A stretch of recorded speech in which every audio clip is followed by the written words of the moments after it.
하나님 말씀 함께 보시겠습니다. 오늘 보실 하나님의 말씀은 베드로전서 3장 18절 우리 한 절 말씀 함께 보시겠습니다.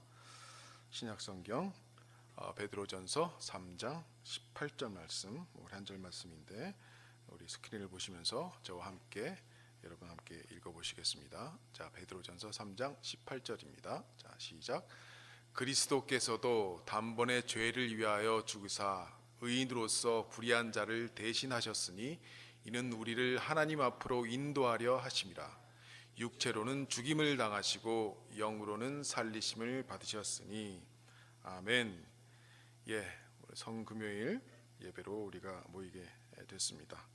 오늘 저는 여러분과 오늘 설교를 통해서 현대 의학으로 본 십자가의 고통이라고 하는 제목으로 말씀을 드리고자 합니다. 예수님이 겟세마네 동산에서 체포되셔서 재판을 받고 그리고 채찍질을 당하고 그 다음에 고난의 행렬을 거쳐서 십자가에 돌아가시던 마지막 몇 시간까지 인간의 몸으로 세상에 오셨던 예수님을 그 시간순으로 한번 발자취를 따라가면서 말씀을 나눠보겠습니다. 대부분의 사람들은 이 십자가의 사건, 예수님의 십자가의 사건을 이제 다소 덤덤하게 생각하는 것 같습니다. 성경의 그 비참한 모습이 묘사되어 있지만 시간이 흘러 그 모습이 익숙해지면서 늘 예수님의 십자가의 고난과 십자가를 이야기하기 때문에 우리도 모르는 사이에 예수님이 당하셨던 그 십자가의 고통에 무뎌지는 것이 아닌가 모르겠습니다. 그래서 우리는 이 의학적인 면에서 예수님의 죽음의 직접적인 원인이 무엇이었는지 살펴보는 것도 주님의 고난을 이해하는 데 큰 도움이 되리라 생각을 합니다. 이 점에서 있어서는 이 성경의 복음서의 제자들도 별로 도움이 되지 않습니다. 십자가의 형벌이나 채찍질이 그 당시에는 잘 알려진 것이었기 때문에 그 복음서의 저자들은 예수님의 고통이나 또 고난에 대해 구체적으로 상술하는 것, 기술하는 것을 필요하지 않게 생각했던 것입니다. 따라서 마가가 간략히 남겨놓은 글을 통해서 예수님의 고통에 대해 가늠해 볼 수 있을 뿐입니다. 마가복음 15장 15절 말씀 그리고 25절 말씀을 함께 읽어보겠습니다. 시작.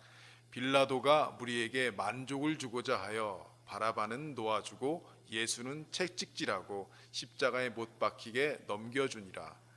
때가 제3시가 되어 십자가에 못 박으니라. 이렇게 좀 아주 간단한 이렇게 묘사 정도만 해 놓았었던 것입니다. 과거에 이 예수님의 육체적 순환에 대해서 연구한 많은 사람들이 있었습니다. 특히 프랑스 외과 의사로서 예수님의 고난에 대해서 역사적 또 실험적으로 철저하게 연구해서 다양한 글을 써온 피에르 바르베 박사라고 하는 분이 계신데 그분의 글을 통해서 우리가 예수님의 십자가의 고통을 이해하는 데 조금 도움을 받도록 하겠습니다.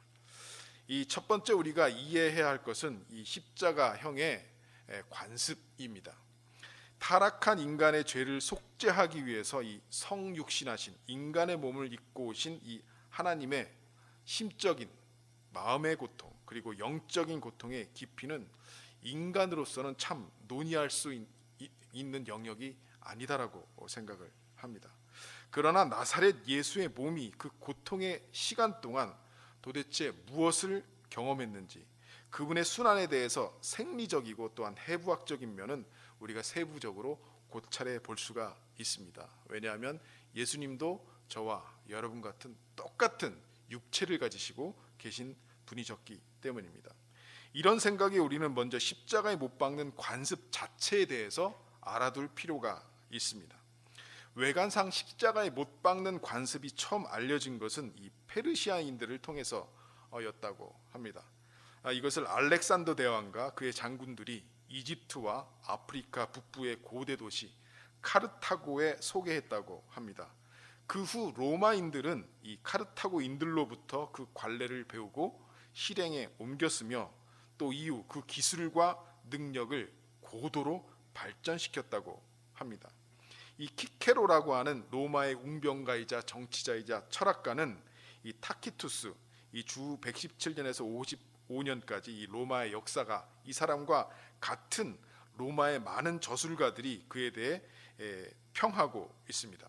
몇 가지 이 십자가형의 변화가 고대 문학에서 묘사되고 있는데 필요한 부분만을 한번 언급해 보겠습니다. 이 십자가의 이 세로대 부분에 있는 이 꼭대기로부터 수직으로 60cm에서 90cm 이 가로대가 이렇게 놓여 있는 것을 이렇게 보시죠. 이것이 오늘날 우리가 일반적으로 생각하는 이 고전형의 십자가입니다. 그렇지만 이 예수님 당시에 일반적으로 사용된 형은 타우 십자가라고 해서 영어의 이 T자 모양과 같은 그런 십자가를 사용했다라고 하는 것입니다. 이 십자가에는 가로대가 이 십자가 꼭대기에 있는 이 새김의 눈에 놓여 있었습니다. 그래서 고고학적 연구를 통해서 보면 예수님이 못 박이신 십자가는 이런 크로스형이 이렇게 아니라 이 T자형 그런 십자가였음을 우리가 알 수 있는 것입니다. 근데 영화라든지 뭐 아니면 사진에서는 항상 저런 그 십자가형을 쓰는데 고고학적으로 우리가 연구를 해서 증명을 해보면 T자형 십자가였다라고 하는 것이죠. 수직의 세로대는 이미 형장에 박혀 있게 됩니다. 그리고 만약 사형 선고를 받은 사형수는 이 무게가 한 50kg 정도 되는 이 가로대를 지고 감옥에서 형 집행 장소까지 운반해야 했습니다. 결국 중세와 르네상스의 화가들은 아무런 역사적 이 성경적 근거도 없이 십자가를 전체를 지고 가는 그런 예수님의 모습을 그림을 우리에게 전했기 때문에 뭐 이렇게 영화에서도 십자가 전체를 이렇게 다 지고 가는 모습들이 나왔던 것입니다. 또 예수님의 십자가상에 대해 화가들과 조각가들이 남긴 많은 작품들은 손바닥에 못이 박힌 모습을 그려서 보여주고 있습니다. 그러나 이 로마의 역사 보고와 실험에 따른 연구에 의하면 못이 예수님의 손바닥에 박힌 것이 아니라 이 손목의 작은 뼈 사이에 박힌 것을 알 수가 있습니다. 만일 손바닥에 못이 박혔다면 이 못은 사람의 몸무게를 지탱하지 못하고 손가락 사이로 찢어져 나간다라고 하는 것입니다. 그래서 내 손을 보아라라고 이 요한복음 20장 27장에 보면 도마에게 이렇게 예수님이 손을 보여주시는 말씀이 나오죠. 그때 도마에게 하신 예수님의 말씀을 잘못 이해할 수도 있겠지만 고대 해부학자나 현대 해부학자 할 것 없이 모두 손목은 손의 한 부분으로 취급해 왔던 것입니다. 그래서 사형수의 제목이 새겨진 작은 펜은 보통 형장까지 가는 행렬 앞에 놓여 있었고 나중에 사형수를 십자가에 못 박은 후에 이 머리 바로 위에 그 펜을 이렇게 딱 박았다라고 하는 것입니다. 그래서 십자가 꼭대기에 나무를 박고 그 위에 붙인 펜은 어떻게 보면 이제 지금 크로스형의 라틴 십자가의 모양이 되게 되는 것입니다. 자, 그러면 예수님이 이제 유월절 만찬을 마치시고 이제 겟세마네 동산에 가서 이제 기도하는 모습부터 우리가 시간을 따라서 예수님의 한번 보겠습니다. 예수님의 육체적인 순환은 이 겟세마네 동산에서 이렇게 시작이 됩니다. 이 초반의 고통에서 특별히 생리적으로 우리 흥미있는 점은 바로 피 같은 땀에 관한 것입니다. 흥미롭게도 누가복음서의 저자들 중에 오직 의사였던 누가만이 이 사실을 기록하고 있다는 것입니다. 22장 44절 말씀입니다. 함께 읽어봅시다. 시작. 예수께서 힘쓰고 애써 더욱 간절히 기도하시니 땀이 땅에 떨어진 핏방울 같이 되더라.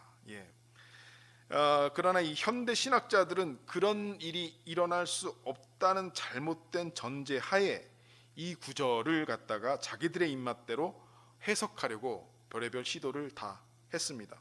그러나 의학서적을 찾아보면 매우 희귀하기는 해도 헤마티드로시스라고 하는 이 현상이 있는데 피 같은 땀이라고 하는 현상이라고 합니다. 이것에 대해서 기록되어 있다고 합니다.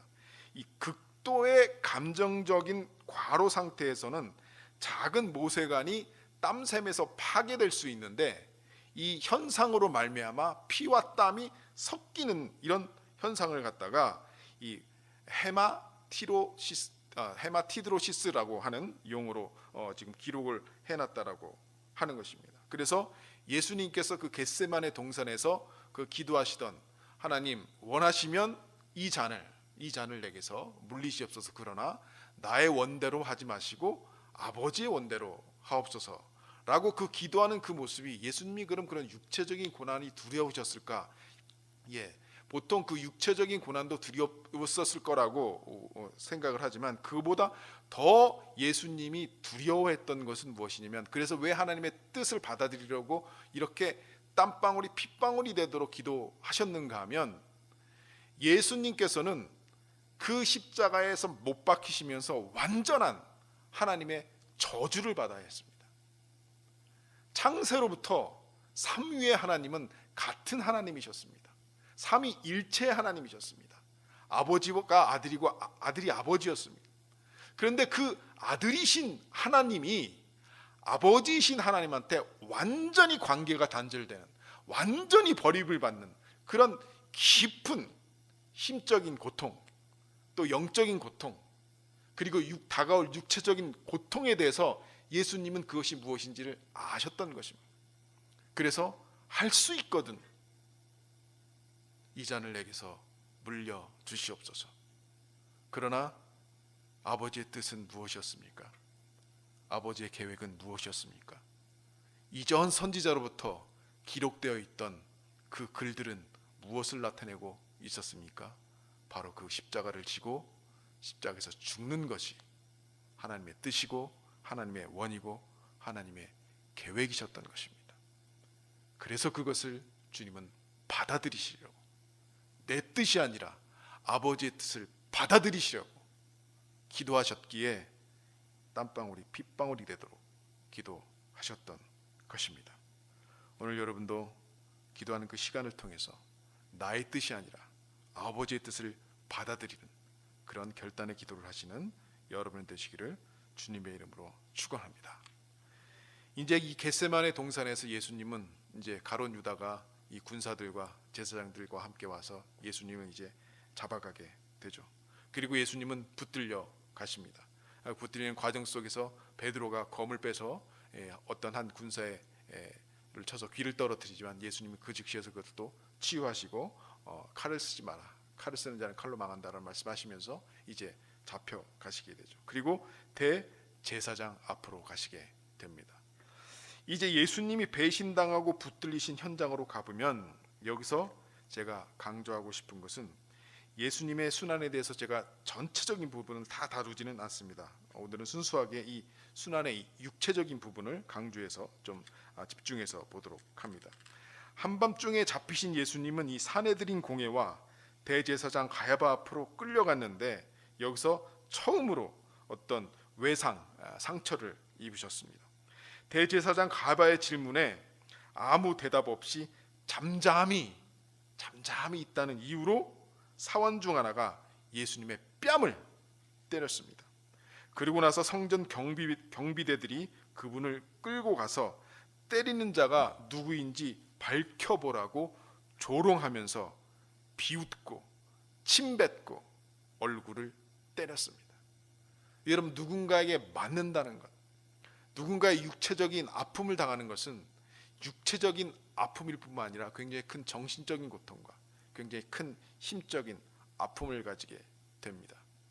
하늘의 하나님이셨던, 성육신을 하셔서 예수님이 하나님의 아들이시던 그 예수님이 그 사환에게 맞고 침뱉음을 당하고 조롱을 당하며 그 대제사장 앞에서 있었던 것입니다. 그런데 거기서 아무 말도 하지 아니하고 잠잠히 하셨던 그 예수님의 침묵은 어떤 것을 의미하겠습니까? 나는 이 길을 가겠다라고 하는 것입니다. 어떻게 하든지, 너희들이 무슨 말을 하든지, 그래서 어떤 변명이나 어떤 공격 아무것도 하지 않고 모든 조롱과 모든 핍박을 다 받아내시는 예수님이셨습니다. 그리고는 다시 예수님께서 빌라도, 이제 그때 당시에 로마 그 정권 하에 있었기 때문에 사람을 재판하고 이렇게 처형하려면 이 제사장들이나 이 저기는 안 돼요. 그러니까 로마의 그 집정관인 빌라도 앞에 이제 끌려가게 되는 것입니다. 이 상하고 멍들고 이 탈수 상태인 데다가 이 밤잠을 제대로 자지 못해서 이 지쳐버린 예수님은 이른 아침 예루살렘을 지나 유대 총독 본디오 빌라도의 재판적이 있는 안토니아 요새의 관정으로 호송이 되었습니다.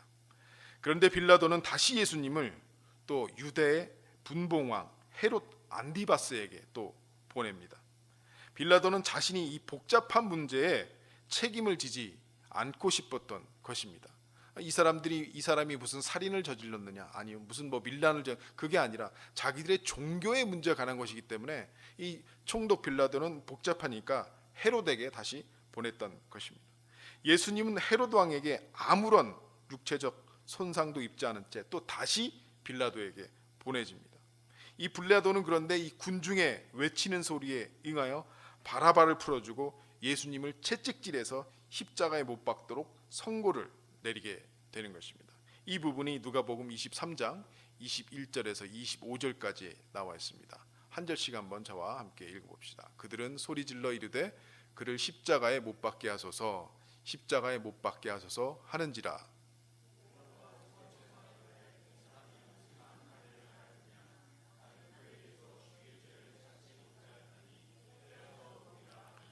그들이 큰 소리로 재촉하여 십자가에 못 박기를 구하니 그들의 소리가 이긴지라. 함께 읽읍시다. 그들이 요구하는 자 곧 밀랑과 살인으로 말미암아 옥에 갇힌 자를 놓아주고 예수는 넘겨주어 그들의 뜻대로 하게 하니라. 그래서 바라바를 놓아주고 예수를 십자가에 못 박으소서라고 하는 이런 말이 있죠. 이 마태복음에는 이 피를 우리와 우리 자손에게 돌리소서라고 하는 그런 이제 유대인들의 외침도 기록이 되어 있습니다. 그래서 빌라도는 나 이 사람의 죽음에 책임이 없다라고 이렇게 손을 씻으면서 이제 하지만 그러나 이 빌라도가 결국은 책임이 있는 것이죠. 그래서 우리가 여태까지도 2000년 이상이 지난 지금도 항상 사도신경을 할 때 본디오 빌라도에게 고난을 받아 항상 본디오 빌라도의 이 이름이 사도신경에 나와서 모든 전 세계의 크리스찬들이 그 사람의 이름을 아직도 기억하고 있는 것입니다. 결국은 그 사람에게 책임이 있었다는 것이죠. 자, 그런데 여기서 때려서 놓겠다라고 하는 것인데 이제 여기서 이 채찍에 맞는 이제 고난을 예수님께서 당하시는 것입니다. 이 채찍에 맞는 것이 십자가형의 시작에 속하는 것인지 여부에 대해서는 학자들 간의 의견이 일치하지 않습니다. 다만 그 당시 대부분의 로마의 저술가들은 그 둘을 연관시키고 있지 않았습니다. 많은 학자들은 예수에 대한 형벌로 빌라도가 단순히 채찍질만 명했다고 생각하고 있습니다. 유대인의 왕이라고 지칭하는 예수에 대해 가이사 편을 들지 않는다고 군중들이 막 빌라도를 비난하자 그때서야 십자가의 형을 선고를 했다라고 하는 것입니다. 그 여론에 당신 만약에 이렇게 하면 당신 그 가이사에게 반대하는 것이다. 뭐 이런 식으로 이렇게 저 사람은 자칭 유대인의 왕이라고 하니까 그 사람을 처형하지 않으면 이렇게 해서 이제 빌라도가 선고를 하게 되는 것이죠. 자, 그래서 이 빌라도 앞에서 그렇게 재판을 이렇게 받고 이제 채찍질의 순환을 당하십니다. 이제 채찍질을 위한 준비가 다 되었습니다. 이 죄수의 옷이 벗겨집니다. 두 손은 머리 위 기둥에 묶여져 있게 됩니다. 이때 로마 군병들이 채찍질을 하면서 유대법을 따르기 위해 어떤 시도를 했는지는 의문입니다. 고대 유대법에 따르면 40번 이상 때리면 그것은 금지되어 있는 것입니다. 왜냐하면 40대 이상 맞으면 죽게 되어 있다라고 하기 때문에 바리새인들은 그 법을 준수토록 하기 위해서 철저하게 39대만 때리도록 했었던 것입니다. 이 로마 군병이 손에 채찍을 들고 이제 한 걸음 다가섰습니다. 그것은 무거운 가죽끈으로 된 채찍으로 그 끝에는 각각 2개씩 둥그런 납덩이들이 달려 있었습니다. 그 무거운 채찍으로 예수님의 어깨, 등, 다리 이런 육체의 모든 곳을 사정없이 내리쳤습니다. 처음에는 그 무거운 가죽끈이 예수님의 피부만 찢었습니다. 그러나 계속 내리치면서 그 가죽 채찍은 피하 조직을 찢고 파고들었고 모세관과 혈관에서 피가 줄줄 흘러나오기 시작했습니다. 결국은 속 근육에 있는 혈관에서 피가 뿜어져 나오기 시작했습니다. 계속되는 채찍질 속에서 특히 그 조그만 납덩이들 때문에 예수님의 몸에는 크고 깊은 상처가 생겼습니다. 시간이 지나면서 그분의 등살 가죽은 걸레처럼 너덜너덜해지고 등 전체는 알아볼 수 없을 정도로 찢어진 채 피로 범벅된 살덩어리가 되었습니다. 그 죄수가 거의 죽게 되었다고 담당 백부장이 판단했을 때 드디어 채찍질이 그쳤습니다. 실신 상태의 예수님은 포박에서 풀리자 자신의 피로 물들여진 돌 바닥 위에 쓰러졌습니다. 로마 군병들은 왕이라고 자칭하는 이 시골뜨기 유대인을 보면서 희롱을 합니다. 그들은 그분의 어깨 위로 자색 옷을 던지고 그 손에 왕이 쥐는 지팡이 대신 갈대를 지워 주었습니다. 또 그들은 익살스러운 작품을 완성하기 위해서 조롱의 상징으로 면류관을 만들기 시작했습니다. 긴 가시로 덮인 유연성 있는 가시더미, 보통 땔감으로 많이 사용되었다고 합니다. 이 가시더미를 면류관 모양으로 만들어서 예수님의 머리 위에 씌웠습니다. 그러자 그 머리에서 다량의 피가 흘러나왔습니다. 머리는 신체 중에서도 혈관이 많은 곳이기 때문입니다. 비웃고 얼굴을 때리고 난 후에 군병들은 그 가시면류관을 머리 깊숙이 씌우기 위해 예수님의 손에서 갈대를 빼내 머리를 내리치기 시작했습니다. 마침내 잔인한 장난에 실증이 난 그들은 예수님 위에 덮여있던 자색 옷을 잡아챘습니다. 그 자색 옷은 이미 예수님이 흘린 피와 상처의 혈청에 달라붙어 있었습니다. 그래서 그 옷을 잡아 챈다는 것은 상처를 감싼 외과용 붕대를 조심성 없이 잡아채는 것과 같은 영향력을 미치는 것이었습니다. 다시 채찍에 맞은 것처럼 상처난 곳에서는 피가 흘러나오기 시작했고 예수님은 고통스러워 하셨습니다. 이제 로마 군병들은 예수님의 옷을 돌려주었습니다. 무거운 십자가 가로대가 예수님의 어깨를 가로질러 묶여져 있었습니다. 그리고 사형 선고를 받은 예수님의 행렬이 두 강도와 로마 군병들과 함께 천천히 비아 돌로로사, 즉 예수님께서 십자가를 지고 골고다까지 가신 길을 따라서 순환의 발걸음이 시작되었습니다.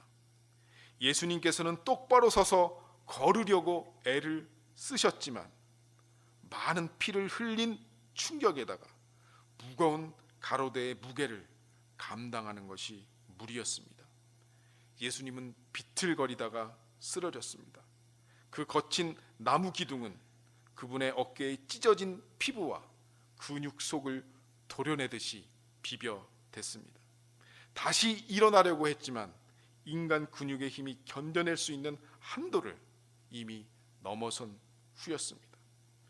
백부장은 십자가형을 빨리 집행할 생각으로 이 건장한 북아프리카 구경꾼 구레네 시몬을 붙잡아 예수님 대신 십자가를 지게 했습니다. 예수님은 여전히 피와 끈적끈적한 땀을 흘리며 행렬을 따라갔습니다. 안토니아 요새로부터 골고다까지 거의 600m의 행렬이 끝나자 유대인에게 허락된 속옷만을 남긴 채 군병들은 예수님의 옷을 다시 벗겼습니다. 그 다음에 곧 십자가형이 시작되었습니다.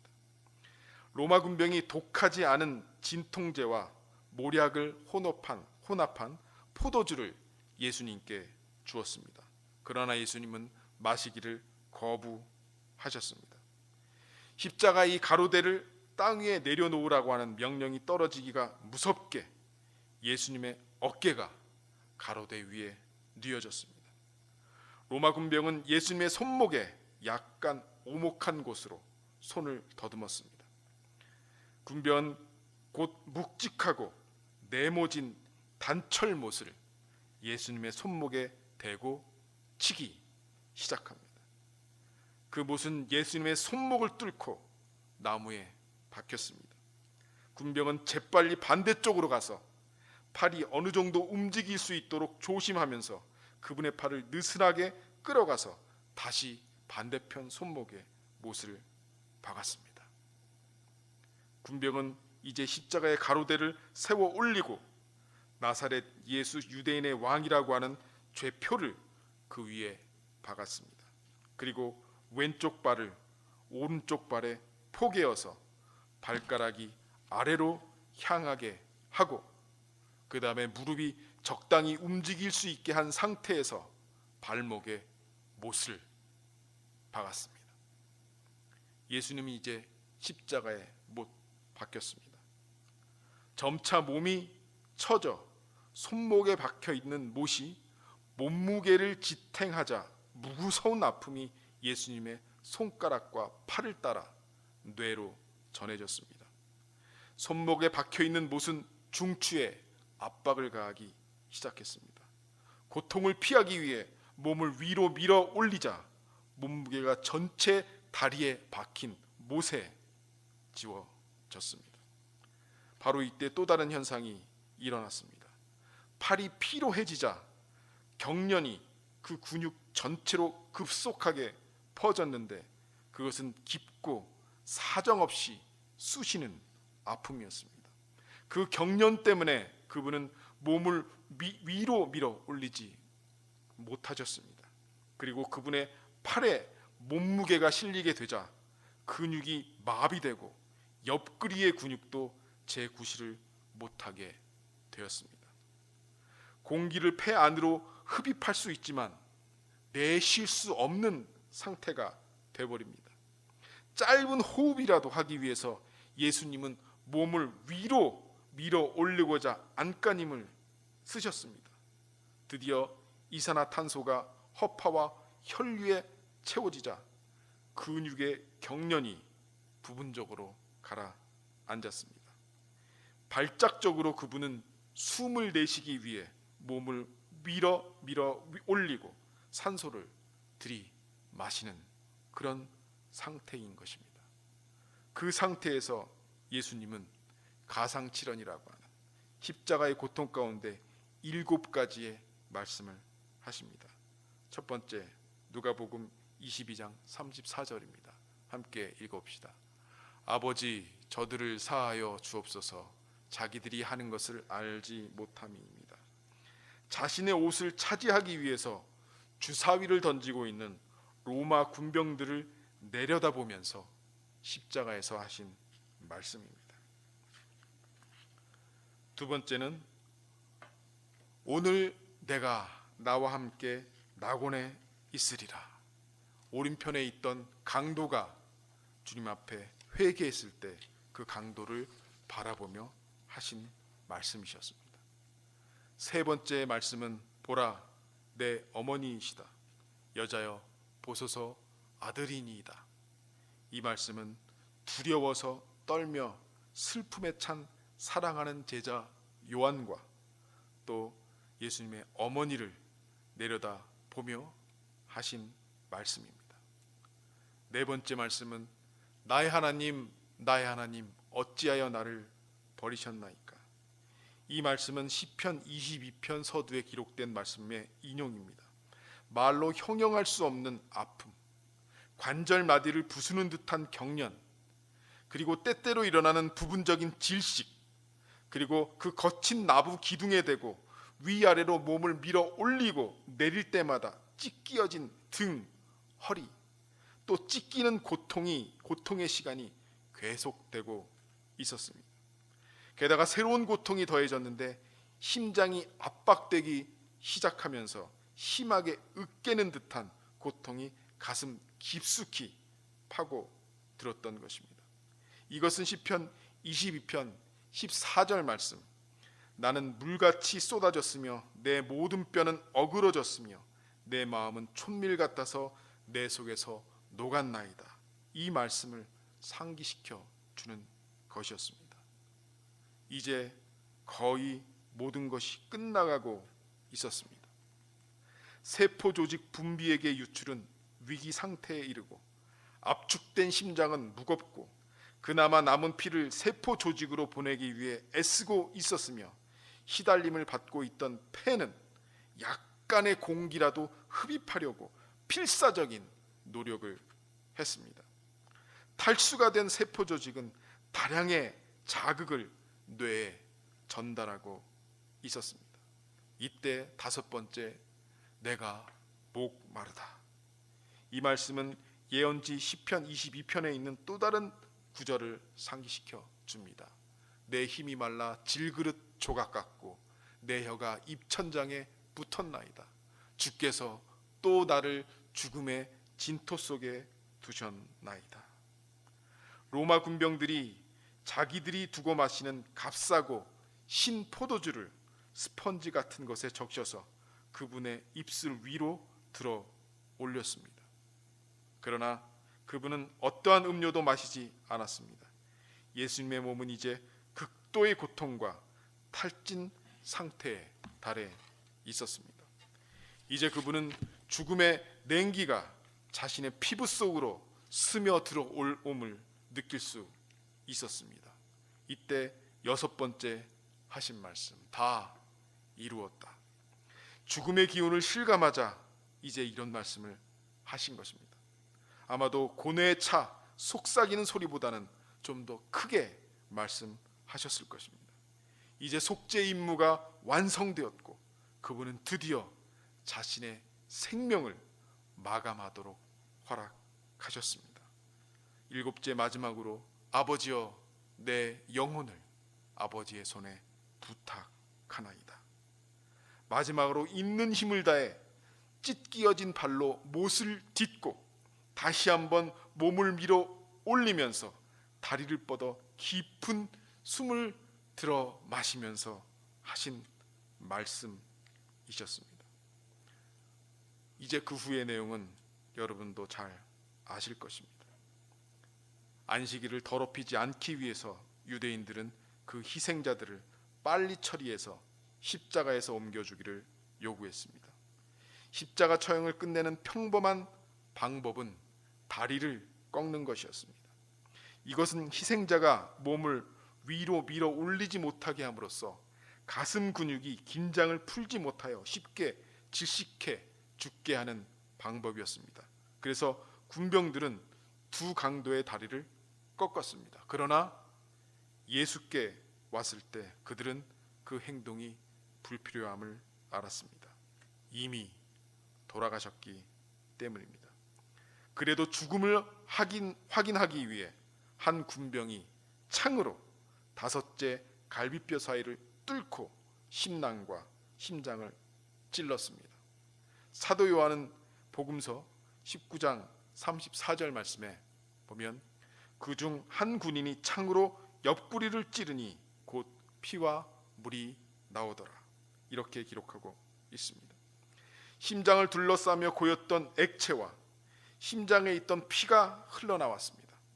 그런 고로 우리는 예수님이 십자가에서 질식으로 죽음을 당한 것이 아니라 심낭에 있는 액체에 의한 심장의 충격과 압축 때문에 심장 쇠약으로 돌아가신 것이라고 할 수 있습니다. 여러분, 왜 예수님은 이렇게 비참하고 참혹한 방법으로 죽으셔야 했을까요? 이 질문을 가지고 우리 영상을 하나 보시고 함께